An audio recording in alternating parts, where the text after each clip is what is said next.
خیبر پختونخوا کی پارلیمنٹ کا اجلاس جاری رہے گا، روزانہ تقاریر ہوں گی۔ ایک آپ کو علی امین کی تقریر سے مسئلہ تھا، اب تو سب نے ہی تقاریر کر دی ہیں۔ میں آپ کو زیادہ تقاریر نہیں سنواتا، یہ چھوٹا سا کلپ سنواتا ہوں جو سپیکر خیبر پختونخوا اسمبلی نے کچھ بولا ہے۔ اس پاکستان میں سارے استعمال ہوئے ہیں، 1947 سے لے کے آج تک کوئی ایسا سیاسی قوت نہیں ہے جس کو اسٹیبلشمنٹ نے استعمال نہ کیا ہو۔ اب استعمال کے لیے کوئی بچا نہیں ہے پیچھے، سارے اپنی اپنی واری بگتا چکے ہیں۔ اب کم از کم ہوش کے ناخن لیں، اب عقل لیں۔ ہم ایک غلامانہ سسٹم کے اندر رہ رہے ہیں جو اداروں کا مقید ہے، برٹش سرکار کا ڈیزائن کردہ ہے غلاموں کے لیے۔ تو ہم یہ تو کر سکتے ہیں کہ اچھی قانون سازی کریں، جہاں اداروں کو بہت زیادہ اختیارات ملے ہوئے ہیں اس کو ٹھیک کریں، اس کو سسٹم کے اندر لائیں۔ جی آج جو تقاریر ہوئی ہیں میں آپ کو ابھی وہ سنوا نہیں رہا کیونکہ بہت زیادہ ہیں، سوشل میڈیا پر موجود ہیں۔ یقین مانیں کہ وہ پنڈورا باکس کھول دیا گیا ہے کہ ان کو اندازہ نہیں ہے۔ ایک طرف 25 کروڑ عوام کھڑے ہیں اور یہاں پہ ایک جتھا ہے جو قابض ہوا بیٹھا ہے اور وہ سوچتا ہے کہ ہم اس طرح سے ملک چلا لیں گے۔ اب یہ ملک ایسے چل نہیں سکتا، کمپنی ڈیسپریٹ ہو رہی ہے، کمپنی کو ہر حال میں آئینی ترمیم کرنی ہے، نمبر پورے نہیں ہیں، اس لیے یہ سارا جبر کیا جا رہا ہے۔ نمبر پورے ہوتے تو کبھی بھی کمپنی یہ جبر نہ کرتی، اور اینڈ ٹائم جب آئینی ترمیم کرنے لگے ہیں کیا ضرورت تھی عدم استحکام پیدا کرنے کی؟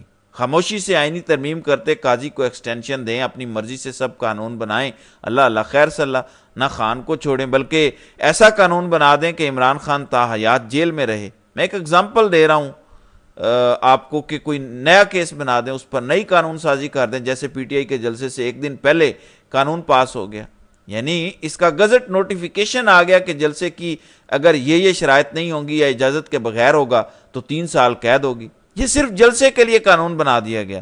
تو یہاں سے آپ اندازہ لگا لیں کہ ان کی مرضی ہے، باپ کا راج ہے، جو مرضی قانون بنا دیں۔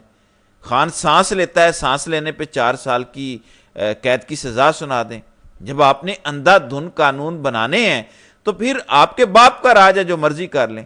لیکن کیوں نہیں کر پا رہے؟ کیونکہ ان کے پاس آئینی ترمیم کے میرے خیال سے نمبر پورے نہیں ہو رہے، ورنہ کوئی ضرورت نہیں تھی عدم استحکام پیدا کرنے کی۔ مار دھاڑ کر کے، خوف پیدا کر کے یہ نمبر پورا کرنا چاہ رہے ہیں۔ پی ٹی آئی کے جو لوگ نہیں ٹوٹ رہے وہ ہیں لوئر لیول کے لوگ، وہ ٹاپ لیڈرشپ نہیں ہے۔ ٹاپ لیڈرشپ تو ووٹ ڈال ہی نہیں سکتی کیونکہ عوام ان کا تکہ بوٹی کر دے گی۔ جو لوگ سو کالڈ آزاد قرار دیے گئے ہیں یا سنی اتحاد کونسل میں ہیں 41، انہی میں سے توڑیں گے لوگ۔ ٹاپ لیڈرشپ کو اس لیے پکڑا گیا، علی امین کو اس لیے رکھا گیا کہ اس دوران ان سے کہا گیا کہ تم لوگ دیکھ لو ہمارے کتنے مضبوط ہاتھ ہیں، ہم تو تمہارے وزیر اعلیٰ کو بھی نہیں چھوڑتے۔ اس لیے خبریں چلوائی گئیں کہ ان کو توڑا جا سکے۔ تو کمپنی دکھاتی کچھ اور ہے، کر کچھ اور رہی ہوتی ہے، لیکن ہم آپ کو ان کی ساری گیمیں بتا دیتے ہیں، ان سے آگاہ کر دیتے ہیں۔ تو پی ٹی آئی کا کوئی بندہ یہ توڑ نہیں پائیں گے، کیونکہ مجھے لگتا ہے کہ آنے والے چند دنوں میں جو مخصوص نشستوں کا کیس ہے اس کا تفصیلی فیصلہ آنے لگا ہے۔ یہ تفصیلی فیصلہ ان کو باندھ کے رکھ دے گا۔ مخصوص نشستوں کے فیصلے نے الیکشن کمیشن کو آپشن نہیں دی تھی ججز کی جانب سے کہ آپ کے باپ کا راج ہے، مرضی ہے آپ کی، آپ 41 لوگوں کو شامل کریں پی ٹی آئی میں یا نہیں، بلکہ یہ کہا گیا تھا کہ اگر انہوں نے بیان حلفی دے دیا تو یہ پی ٹی آئی کے تصور کیے جائیں گے۔ الیکشن کمیشن نے صرف نوٹیفیکیشن جاری کرنا ہے۔ اب جب تفصیلی فیصلہ آئے گا تو اس میں یہ بات کلیئر کر دی جائے گی کہ یہ لوگ اگر اپنا حلف دے چکے ہیں تو یہ ممبر پی ٹی آئی کے ہیں۔ اب اگر یہ پی ٹی آئی کے ہیں، پارلیمانی پارٹی کا جو لیڈر ہوتا ہے اس نے جو ہدایت جاری کی ہوتی ہے، اگر آپ وہ فالو نہ کریں تو آپ کا ووٹ کاؤنٹ نہیں ہوتا۔ یہ بڑی امپورٹنٹ چیز ہے، اس کی وجہ سے مخصوص نشستوں کا فیصلہ ان کو آئینی ترمیم سے بھی روکے گا۔ ڈیپینڈ کرتا ہے اگر منصور علی شاہ اور منیب اختر بھی کمپرومائز نہیں ہو گئے تو وہ جو 80 کے 80 لوگ ہیں جو سپریم کورٹ نے فیصلہ دیا اس کے مطابق ان میں سے کوئی بھی ووٹ دے گا ہی نہیں، اور اگر دے گا بھی تو وہ ووٹ کاؤنٹ نہیں ہوگا، تو مار دھاڑ کا بھی کوئی فائدہ نہیں ہے۔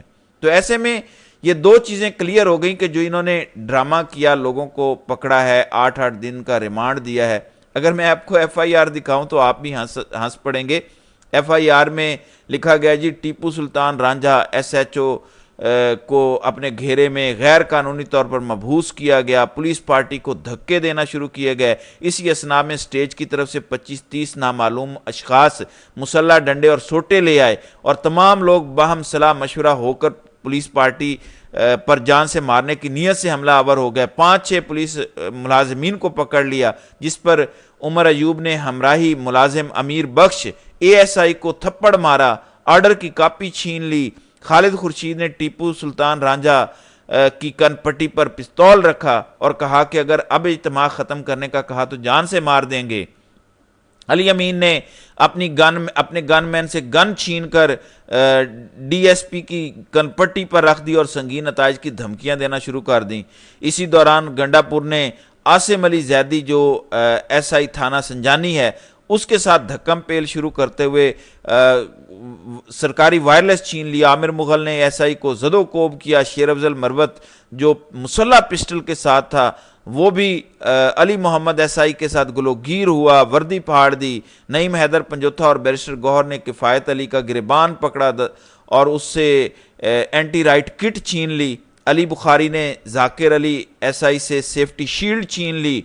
تو یہ اس طرح کی مضحکہ خیز FIR جو ہے وہ درج کی گئی ہے جیسے سلطان راہی کی فلم چل رہی ہے، اور وہ PTI کی لیڈرشپ پر یہ مقدمہ کیا گیا۔ اس سے آپ اندازہ لگائیں کہ اس ٹائم کمپنی کی حالت کیا ہے کہ ان کے پاس کوئی بیانیہ نہیں رہ گیا۔ سیاستدانوں کو اگر آپ نے نیچے کرنا ہوتا ہے تو اس پر کوئی کرپشن کا الزام لگاتے ہیں تاکہ وہ بدنام ہو۔ یہاں کیا الزام لگایا جا رہا ہے کہ پولیس والے آئے تو یہ سارے دہشت گرد بن گئے اور گنیں نکال لیں۔ مطلب جھوٹے الزام لگا رہے ہیں کیونکہ ان کے پاس بیانیہ نہیں ہے۔ کمپنی پٹ چکی ہے، اس کی وجہ سے یہ مذاکرہ خیز مناظر ہمیں دیکھنے کو مل رہے ہیں، لیکن کمپنی بری طرح سے پھنسی ہوئی ہے۔ اوپر سے قاضی صاحب کی ڈیمانڈ سامنے آ گئی کہ مجھے ایکسٹینشن دو۔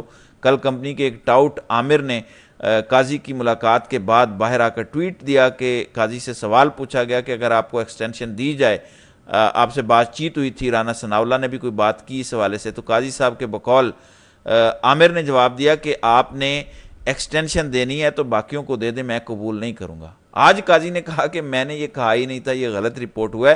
میں نے کہا تھا کئی مہینے پہلے مجھ سے اعظم نذیر تارڑ ملے، مجھے کہا تھا کہ ہم چیف جسٹس کا ٹینیور فکس کرنے جا رہے ہیں، تو میں نے جواب دیا کہ خالی چیف جسٹس کی ایکسٹینشن نہ دیں، یہ مجھے قبول نہیں ہے۔ مطلب اگر آپ سب ججوں کو ایکسٹینشن دیں، مدت ملازمت ٹھہرائیں، بڑھائیں تو میں بھی قبول کر لوں گا۔ تو قاضی نے باقاعدہ لیٹر جاری کر دیا کہ اگر سب ججوں کی ایکسٹینشن ملے گی تو مجھے قبول ہے۔ یہ پیغام ہے قاضی کا کمپنی کو کہ وعدہ پورا کرو، مجھے ایکسٹینشن دو۔ تو یہ اس وقت تک کی صورتحال ہے۔ تو ناظرین کرام، آپ کی اس ویڈیو کے حوالے سے کیا رائے ہے؟